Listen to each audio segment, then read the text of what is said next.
नमस्कार मित्रों। आज चिंतन में सर्वोत्तम साधना ज्ञान योग, क्रिया योग, प्रज्ञा योग इस युग की सर्वसुलभ एवं सर्वोत्तम साधना विधि है।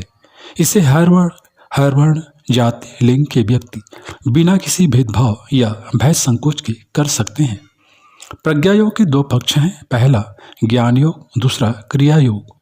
ज्ञान योग में प्रातः काल आत्मबोध के साथ साथ चिंतन की चतुर्विध प्रक्रिया और रात्रि को सोते समय तत्वबोध के साथ मनन के 4 अनुशासनों को अपनाने का संकल्प किया जाता है। यह समूचा विधि विधान संक्षेप में इस प्रकार है। पहला ज्ञान योग, भावना एवं धारणा। प्रातःकाल आँख खुलते ही आत्मबोध का चिंतन करें। मनुष्य जन्म को ईश्वर का सर्वोपरि उपहार अनुभव करें। इस अमानत को आत्मकल्याण का स्वार्थ और विश्व कल्याण का परमार्थ साधते हुए लक्ष्य प्राप्ति का अलभ्य अवसर माने। हर सांस को मणिमुक्तकों से भी बढ़कर बहुमूल्य समझें। आज के दिन को एक संपूर्ण जीवन मानकर उसके श्रेष्ठतम सदुपयोग की दिनचर्या बनाएं। उसे निभाने की सुव्यवस्थित योजना बनाएं। 15 मिनट इस प्रातःकाल की आत्मबोध साधना में लगने चाहिए। रात्रि को सोने से पूर्व सैया पर पड़े पड़े जीवन के अंत का स्मरण करें। मृत्यु को अनिवार्य अतिथि माने। उसके उपरांत ईश्वर के दरबार में पहुंचने और जीवन संपदा के सदुपयोग दुरुपयोग के संबंध में लेखा जोखा मांगे जाने की बात सोचे। बढ़ते हुए प्रमाद की परिणति निकृष्ट योनियों में भटकने, यंत्रणाएं सहने और पतन प्रभाव की गर्त में गिरने की यथार्थता को समझें। लोक के साथ परलोक को भी जोड़ें। वर्तमान ऐसा बनाएं जिससे निर्वाह ही नहीं भविष्य भी सधे। सोते समय इन्हीं भावनाओं को लेकर चिर निद्रा की तरह दैनिक निद्रा की गोद में चले जाएं। आज के दिन की समीक्षा करें। बन पड़े दोष दुर्गुणों का पश्चाताप प्रायश्चित करें और कल के लिए ऐसा विचार करें। इसे आज की अपेक्षा अधिक श्रेष्ठ समुन्नत बनाना है। यह तत्वबोध साधना निद्रा से पूर्व 15 मिनट तो चलनी ही चाहिए। उसमें कल्पना की चिन्ह पूजा जैसी विडंबना नहीं, यथार्थता जैसी अनुभूति रहनी चाहिए। प्रातः आत्मबोध की साधना के साथ 15 मिनट तक चिंतन में निमग्न रहें और रात्रि को सोते समय 15 मिनट मनन में निरत रहें। चिंतन में परिमार्जन की और मनन में परिष्कार की प्रक्रिया है। दोनों को मिलाकर ज्ञान योग बनता है। चिंतन में 4 असंयमों के भी 4 छिद्र बंद करने होते हैं, जिनमें होकर ईश्वर प्रदत्त वैभव का सारा रस टपकता धूल में मिलता रहता है। पहला इंद्रिय संयम, दूसरा समय संयम, तीसरा अर्थ संयम, चौथा विचार संयम। इन चारों को व्यावहारिक जीवन की तप साधना कहते हैं। जीव का चटोरापन और कामुक चिंतन की रोकथाम इंद्रिय संयम है। समय संयम में एक क्षण भी अनुपयोगी बातों में न लगने देकर ऐसी व्यस्त दिनचर्या बनानी पड़ती है जिससे व्यर्थ या अनर्थक हरकतें बन पड़ने की कोई गुंजाइश ही न रहे। अर्थ संयम में औसत भारतीय स्तर का निर्वाह, न्यायोचित उपार्जन एवं समाज ऋण से मुक्त होने के लिए अनुकरणीय अंशदान का बजट बनाकर चलना पड़ता है। अनुपयुक्त संचय और अपव्यय दुरुपयोग से साधनों को बचा लेने पर ही उनका समुचित लाभ मिल सकता है। विचार संयम में चिंतन को निरर्थक, असामायिक, अनैतिक कल्पनाओं से हटाकर मात्र उपयोगी योजना, कल्पना एवं भावना के क्षेत्र में ही सीमाबद्ध रखना पड़ता है। इन 4 संयमों को ही व्यवहारिक तप साधना कहा गया है। मनन के 4 अंग हैं। पहला आत्मचिंतन, दूसरा आत्मसुधार, तीसरा आत्मनिर्माण, चौथा आत्मविकास। इनका स्वरूप इस प्रकार है। पहला आत्मचिंतन, वर्तमान मनस्थिति एवं परिस्थिति की समीक्षा करके उसमें से उचित अनुचित का परीक्षण वर्गीकरण करना पड़ता है। यह आत्म समीक्षा हुई। दूसरा आत्मसुधार। आत्मसुधार में यह योजना बनानी पड़ती है कि अभ्यस्त अनुपयुक्तताओं से किस प्रकार पीछा छुड़ाया जाए। तीसरा आत्मनिर्माण। आत्मनिर्माण में उन सत्प्रवृत्तियों को बढ़ाने की योजना बनानी पड़ती है जो अब तक अपने में उपलब्ध नहीं किंतु प्रगति प्रयास के लिए आवश्यक है। चौथा आत्मविकास।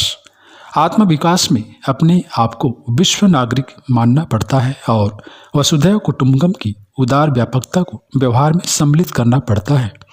संकीर्ण स्वार्थपरता से प्रेरित लोभ मोह के भव बंधन तोड़ने होते हैं और सब में अपने को, अपने में सबको समझते हुए सुख और दुख बांटने की उमंगें उछालनी पड़ती है। संक्षेप में यही व्यवहारिक जीवन का योग साधन है। चिंतन को तप और मनन को योग कहा गया है। इन दोनों को अपनाकर बढ़ते हुए कदम परम लक्ष्य तक पहुंचते सकते हैं। संक्षेप में प्रज्ञा योग का ब्रह्म विद्या पर ज्ञान पक्ष इतना ही है। दूसरा क्रिया योग, पूजा उपचार। पूजा उपचार के क्रिया योग कहते हैं। इसे नित्य कर्म में सम्मिलित रखें। शौच स्नान से निवृत्त होकर नियत स्थान नियत समय पर शांत चित्त से बैठें। 3 माला गायत्री मंत्र का जप आवश्यक है। इतना कृत्य प्रायः आधा घंटे में संपन्न हो जाता है। अधिक जितना बन पड़े उतना अच्छा। अनुष्ठानों में अधिक जप संख्या होती है, पर अन्य सभी कार्यविधि प्रज्ञायोग के विधान क्रम के साथ ही जुड़ी रहती है। प्रज्ञा योग के क्रियापरक 5 प्रमुख अंग हैं। पहला आत्मशोधन, दूसरा देवपूजन, तीसरा जप, चौथा ध्यान, 5वां विसर्जन। इन पांचों को चिन्ह पूजा की तरह नहीं निपटाना चाहिए, वरन समग्र श्रद्धा विश्वास भी उसमें जुड़ा रहना चाहिए। क्रिया के साथ भावनाओं का जितना सघन समन्वय हो उतना ही उसमें आनंद आएगा, मन लगेगा और सत्परिणाम मिलेगा। उपरोक्त 5 कृत्यों का सार संक्षेप इस प्रकार है। पहला आत्मशोधन, पालथी मारकर बैठे 5 कृत्य करें। पहला पवित्रीकरण, शरीर पर जल छिड़कना। दूसरा आचमन, चम्मच के 3 आचमन। तीसरा शिखा स्पर्श वंदन। चौथा प्राणायाम, श्वास की धीमी गति से गहरी खींचना, रोकना और बाहर निकालना। 5वां न्यास, बाईं हथेली पर जल रखकर दाएं हाथ की 5 उंगलियों से निर्धारित क्रम के अनुसार शरीर के प्रमुख अंगों से स्पर्श करना। इन 5 कृत्यों के साथ पवित्रता एवं प्रखरता की अभिवृद्धि की, मलिनता अवांछनीयता की निवृत्ति की भावना जुड़ी रहनी चाहिए। पवित्र एवं प्रखर व्यक्ति ही ईश्वर के दरबार में प्रवेश पाने और अनुग्रह उपलब्ध करने के अधिकारी होते हैं। इसलिए आत्मकल्याण के मार्ग पर चलने वाले को सर्वप्रथम आत्मशोधन करना पड़ता है। इसी तथ्य का स्मरण करने के लिए उपरोक्त 5 कृत्य करने होते हैं। दूसरा देव पूजन। प्रज्ञा युग के अवतरण को इस संधि बेला में महाप्रज्ञा ऋतंभरा गायत्री को सभी जागृत आत्माएं अपनी उपासना का आधार केंद्र माने। कोई और पूजा कृत्य अभ्यास में हो तो उसका निर्वाह भी होता रह सकता है। महाप्रज्ञा का प्रतीक गायत्री माता का चित्र है। इसे सुसज्जित पूजा विधि पर रखें। पवित्रता संपादन के उपरोक्त 5 कृत्य कराने के बाद चित्र के प्रतीक माध्यम द्वारा विश्वव्यापी महाप्रज्ञा का करबद्ध नतमस्तक होकर नमन वंदन करें। घनिष्ठता स्थापन के 5 उपाय उपचार हैं। इन्हें विधिवत संपन्न करें। पहला जल, दूसरा अक्षत, तीसरा पुष्प, चौथा धूप दीप, 5वां नैवेद्य। इन प्रतीक समर्पणों को आराध्य के सम्मुख प्रस्तुत करने को पंचोपचार कहते हैं। एक एक करके एक छोटी तस्तरी में इन 5 को पूजा अभ्यर्थना के उद्देश्य से समर्पित करते रहें। जल का अर्थ है नम्रता, सहृदयता। अक्षत का अर्थ है श्रमदान, अंशदान। पुष्प का अर्थ प्रसन्नता, प्रगति, शोभा। धूप दीप अर्थात स्वयं जलकर सुगंध आलोक का वितरण, पुण्य परमार्थ। नैवेद्य अर्थात स्वभाव, चरित्र एवं व्यवहार में सज्जनता का माधुर्य। 5 उपचार कृत्यों के द्वारा व्यक्तित्व को सत्कृत्यों के सुसंपन्न करने का संकल्प उभारा जाता है और विश्वास किया जाता है कि परमात्मा के साथ घनिष्ठता स्थापित कराने में इन्हीं सत्कृत्यों को अपनाना आवश्यक है, जो इन पंचोपचार कृत्यों के साथ भाव रूप में अविच्छिन्न रूप से संबद्ध हैं। तीसरा जप। गायत्री मंत्र का जप न्यूनतम 3 माला अर्थात प्रायः 15 मिनट नियमित रूप से किया जाए। अधिक बन पड़े तो अधिक उत्तम। माला का उद्देश्य घड़ी से भी पूरा होता है। ओंठ, कंठ, मुख हिलते रहें या आवाज इतनी मंद हो कि दूसरे इस उच्चारण को ठीक तरह सुन न सके। जप को एक प्रकार की मल शोधक रगड़ माना जाए। जिस तरह बार बार घिसने पर वस्तुएं चिकनी हो जाती है, साबुन रगड़ने से कपड़े का मैल छूटता है, स्नान के समय अवयवों को मलने से वे स्वच्छ होते हैं। बर्तनों की सफाई के लिए उन्हें मांजना पड़ता है। कमरे की सफाई के लिए भुआरी लगते हैं। इन सब में एक ही कार्य की कई बार पुनः आवृत्ति होती है। इसी प्रकार ईश्वर का नाम बार बार लेने की जब प्रक्रिया को कषाय कल्मषों कुसंस्कारों का निवारण उपचार माने। अंतराल में जीवन क्रम में धुल जाने के लिए ईश्वर को आग्रहपूर्वक आमंत्रित करना ही जप का प्रयोजन है।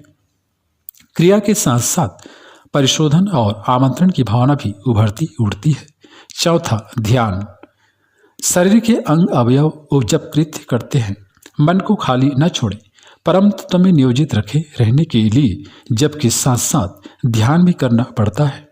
साकार ध्यान में गायत्री माता के आंचल की छाया में बैठने तथा उसका सुधार भरा प्यार अनवरत रूप से प्राप्त होने की भावना की जाती है।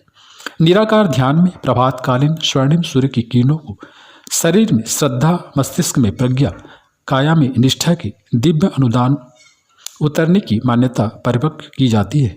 इन दोनों में से जो भी प्रिय लगे, अनुकूल पड़े, उसे जप के साथ साथ उथले मन से नहीं वरन सघन विश्वास के साथ यथार्थता भरी अनुभूति के साथ करना चाहिए। जप और ध्यान के समन्वय से ही चित्त एकाग्र रहता है और आत्मसत्ता पर उस कृत्य का महत्वपूर्ण प्रभाव पड़ता है। पांचवा, सूर्य आर्धदान विसर्जन। पूजा वेदी पर रखे छोटे कलश का जल सूर्य की दिशा में अर्ध रूप में चढ़ाया जाए। उसके लिए घर में तुलसी का थांवला रहे तो और भी उत्तम है। जल को आत्मसत्ता का प्रतिनिधि माना जाता है और सूर्य को विराट ब्रह्म विश्व का अपनी सत्ता संपदा की समष्टि के लिए समर्पित विसर्जित करने का भाव सूर्यार्ध में है। आर्ध जल वाष्प बनकर आकाश में उड़े, सुदूर क्षेत्र में मेघ न सही, ओष बिंदु तो बनकर बरसे ही, अपना वैभव समष्टिगत सकृत्यों के अभिवर्धन में काम में आए, यह सूर्यार्ध का भाव है। भगवान के प्रति एकत्व, अद्वैत, समर्पण, विसर्जन, शरणागति एवं अभिव्यक्तियों का व्यवहारिक स्वरूप एक ही है। हमारा जीवन जल छोटे कलश तक सीमित न रहे वरन बाहर निकले भगवान के समष्टि के काम आए व्यापकता में परिणति कर देना ही सूर्यार्ध का भाव उद्देश्य है।